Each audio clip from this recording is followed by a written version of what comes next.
Welcome in, everybody, to a Football Friday edition of Birds 365. Following a night of football, Johnny Mack, Eagles moved to 2-0, baby, on the preseason. Johnny Mack, 2-0. Yeah. How you doing on this Friday morning?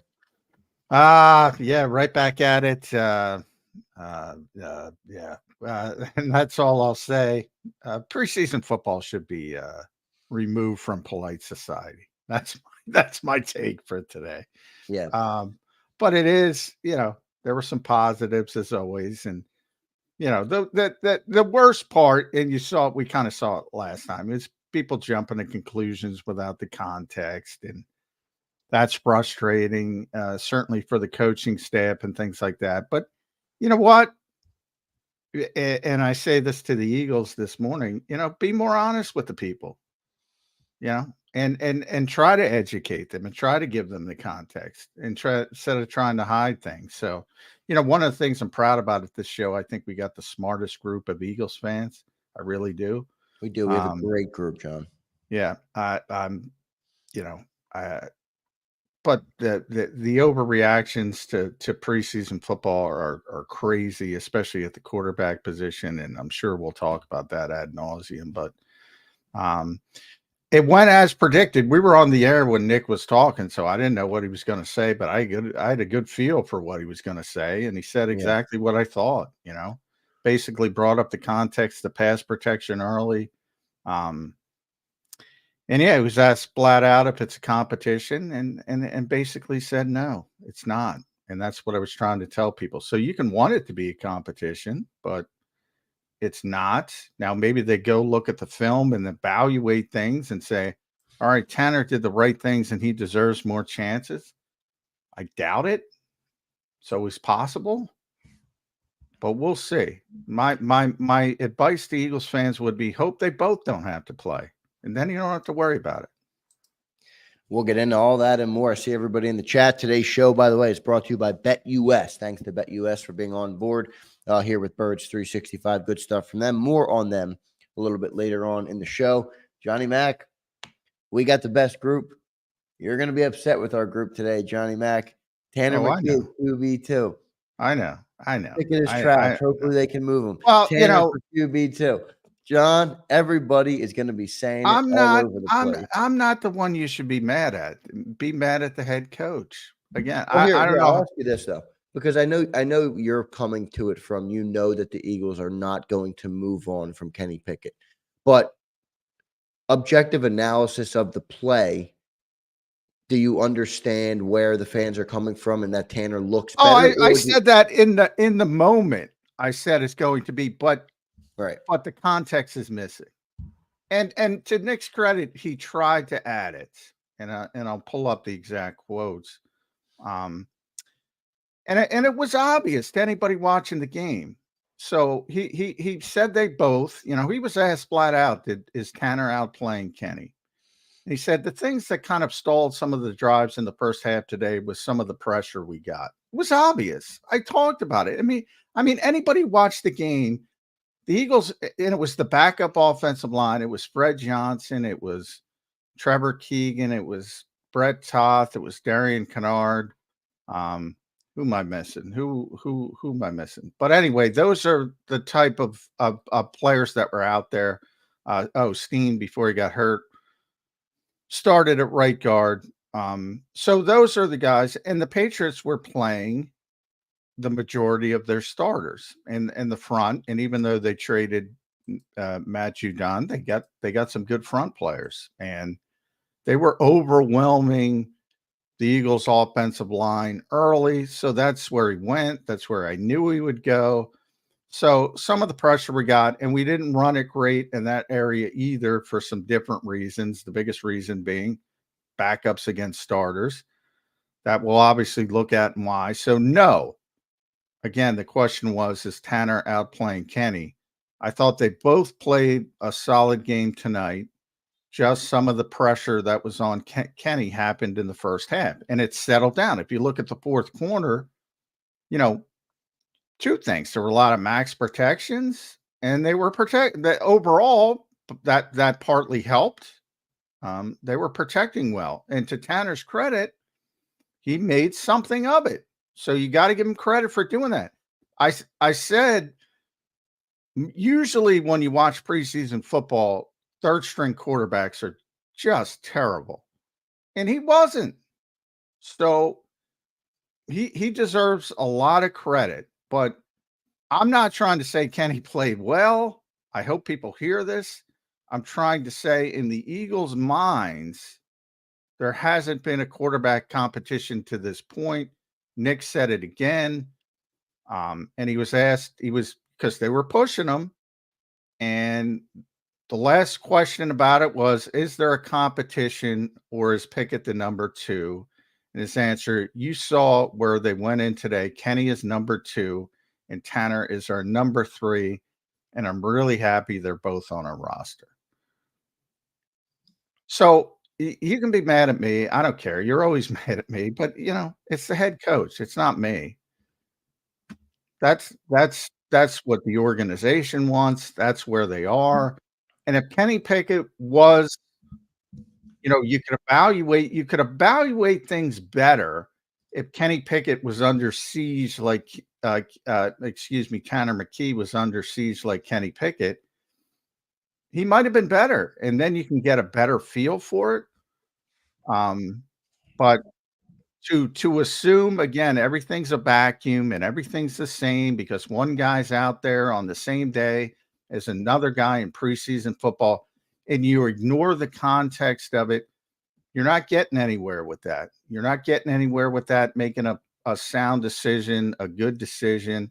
And to all those people, I do my on second thought column. One things I was thinking of, I get it, it's quarterback, so quarterback's higher profile. Where's all the trumpeting for Joe Nada as the third receiver? Where's all that? Because that guy showed up and balled out in the fourth quarter, and you're all worried about Johnny Wilson? Where's the Joe Nada love? All right, I see where you're coming from with that. I see where you're coming from. If you're going to be consistent, and the answer is the same thing. All right, contextually, I mean, Joe hasn't been great in practice. He doesn't get a lot of separation. He had a big fourth quarter in the preseason game. I'm not saying, but if you want to be consistent, you should put the same value on that, unless you're going down the route of Tanner McKee's elevating Joe Nada to be Jerry Rice, which I guess you can do that as well. Tanner McKee, not to be confused with Tanner Foles or Tanner Brady, as some others have called him in his preseason. I think most of that is hyperbole. No, I know everybody's kidding around. It is funny though, because everybody's talking about it, so I had to hit on it. But let's move into look. Even if no matter what happens with those guys, when September 6th rolls around, they're not going to be playing. So let's move into guys that might be playing. What else did you see last night, John? From a positive perspective, I know we kind of did this last night, but for the benefit of the people who did not hear our show last night, what other positives stuck out to you from last night's game? Well, I'm on the Nakobe train. I thought Nakobe showed up. I thought he was very active. I don't know why Vic's taken so long to go down that route. I'll be honest with that one, because I don't see a lot of upside with Zach Bond, but I do think Zach Bond was better, certainly from the Baltimore game. So I do think he was flying around last night. I thought he looked pretty good, actually. But I think Nakobe did too. But I thought Bond did as well. Yeah, well, he was much better than he was in Baltimore. So he's much better. But I just don't see the upside there. Bryce Huff. Yeah, Nick also gave I thought it was a pretty good answer on why the offensive starters didn't play and how many reps they got on Tuesday. It was in the 80s, not it was first and second team guys, but how many reps they got overall on Tuesday. And he said it's just not fair for him to play that much and then have to come back on such a short notice and play in a preseason game, which I thought was a pretty good explanation. But then what the hell is Vic doing? Vic's on his island, like he can do whatever the freak he wants because he's got guys out there. Whether it was Bryce Huff or Zach Bond or Devin White or other guys projected to be starters, Isaiah Rodgers, Quinyon Mitchell. Those guys had to do it, and they were playing the same reps. Now, most of them are very young, so it's not as in. I think, again, if you educate the fans better, I think the explanations come off better. If you just go up there and tell the truth when you can tell the truth. In other words, I don't understand NFL teams that lie when they don't even have to lie. Like, it's just say, hey, you know what? We got a lot of really good, proven players on offense, and we don't need to see much from them. So we're going to play it cautious, and defensively, we're trying to figure some things out. Bang, that's it. And I think it comes across. I think it helps the organization better than the constant, CIA like level secrecy. But that's pie in the sky. That's never going to happen. But I don't know. Are you more comfortable? I'll ask you, Xander. Are you more comfortable because Bryce Huff looked good in 10 snaps, or Zach Bond looked better in his 15 snaps than he looked better in Baltimore? Are you? I mean, I think you are a little bit. I don't think you take it to the bank, but it's better than not seeing it, right? I mean, look, we can only evaluate what we've seen so far.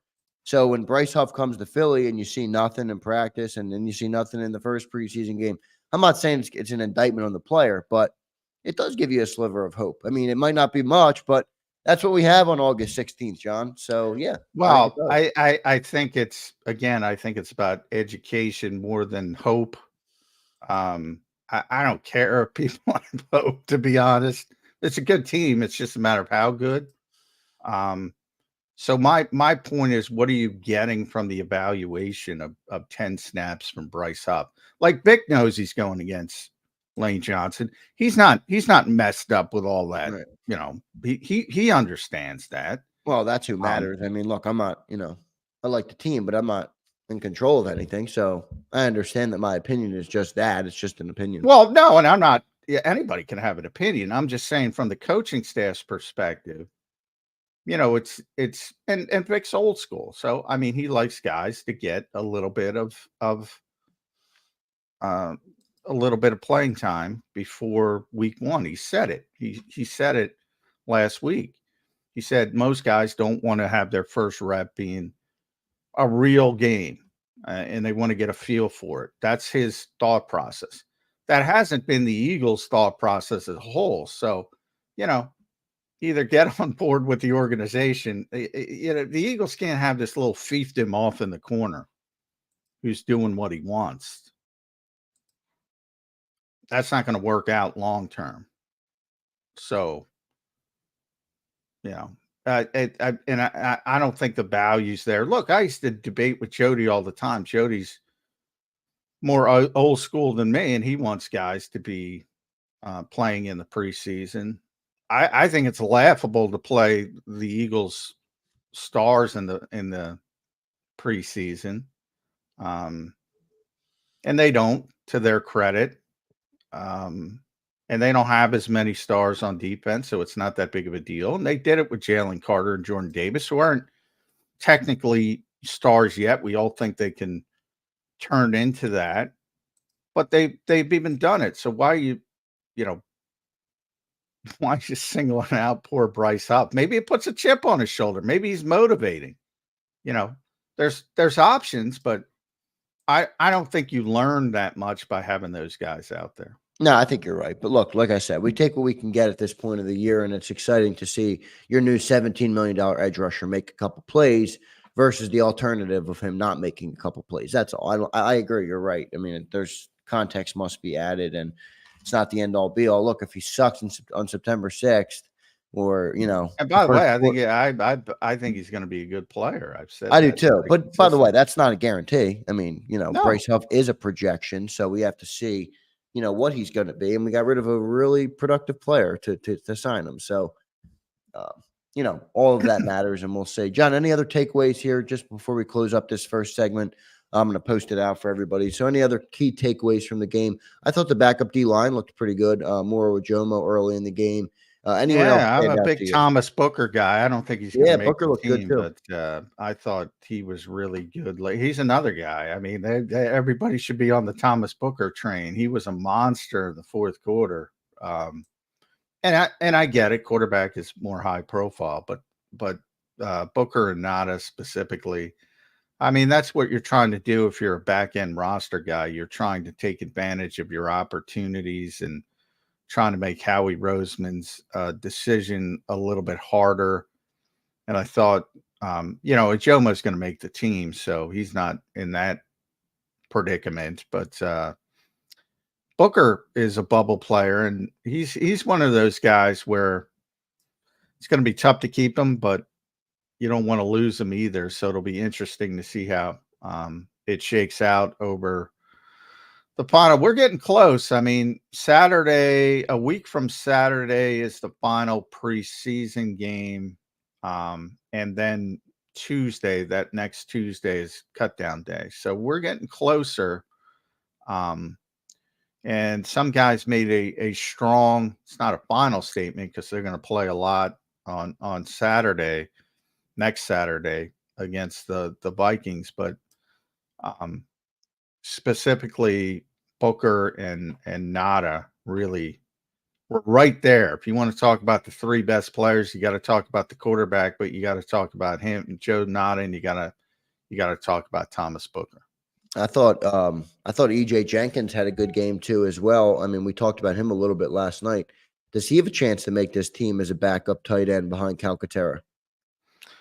Boy, I think somebody's got to block at some point. I know that's the problem, right? Him and Calcaterra are both subpar blockers. Yeah, and remember, if you don't have that backup, that means Dallas can do it, but that means you have to play Dallas. Yeah, you're putting in line probably more than you want, because you want to get him involved in the passing game. So I still think it's going to be CJ Uzomah, but he hasn't done anything. So the more he kind of just coasts along, but again, everybody's not breaking down the blocking part of it. So you'd like to see him make a play here or there. But if the Eagles are comfortable, I still think it's more likely CJ is the third tight end and EJ is on the practice squad. John, 2 super chats hit before we get to the break. Let's do them quickly because we have Damo in the green room waiting to be joined by Paul Domwich. Looking forward to that. Suplex City checks in, John, on the QB talk. He says Stanford QBs have high floors relative to their draft position because they've played a pro system since most here have been that alive. Is true, by the way. That is true. I think the Davis Mills, is he another one that was in there? Yeah, he's a Stanford guy. Yeah, so that's a good point, Suplex City. Appreciate the super chat, man. Thank you for being here and thank you for supporting the show. D Love checks in $5. Thank you, D Love. He says, "Who is number 50 at LT?" He really struggled to block. I guess Max Sharping. Yes, against Max. First Team D and 87 at tight end can't block. I thought was noticeable. Max, he hasn't played left tackle since college. And it looks like it, but he's a veteran guy who started a lot of games in the NFL that they brought in, but he's more equipped to play inside. You tend to give those guys credit because they'll go out and they'll do the best they can at left tackle, but it's a different ball game when you're on an island out there, and you kind of saw Max was not comfortable out there, to say the least. Yeah, and then who's 87 at tight end? That's CJ Uzomah. Oh, yeah, he's struggled bad. He's been struggling bad. I don't think he's going to make this team, but we'll see what ends up happening. Let's get to our first commercial break. Good opening breakdown there of the quarterback talk, the preseason talk, and the key takeaways. We'll get Paul Domwich coming up next here on Birds 365. Before we do that, we're going to tell you about our newest sponsor here on JAKIB Sports and on Birds 365. Are you looking for a new sports book this football season? BetUS is the answer, and JAKIB Sports is proud to announce our new football partnership for the upcoming season. Right now, everybody, go to betus.com.pa. The link is also in the description. Receive a 125% sign-up bonus, up to $2,000 on your first 3 deposits, and up to 200% on any crypto deposited. So good stuff there if you got any crypto laying around. If it's good for former Birds quarterback Michael Vick, it's definitely good for JAKIB Sports and Birds 365. Go to betus.com.pa. That's betus.com.pa. The link is also in the description. Be right back on Birds 365. Michael Vick at betus.com. Catch an incredible 125% sign-up bonus on your first 3 deposits, plus 10% gambler's insurance. BetUS, my online sports book and casino. If you missed any of today's show on the JAKIB Media channel, listen to the podcast on your way home. Available on YouTube, Apple, and Spotify.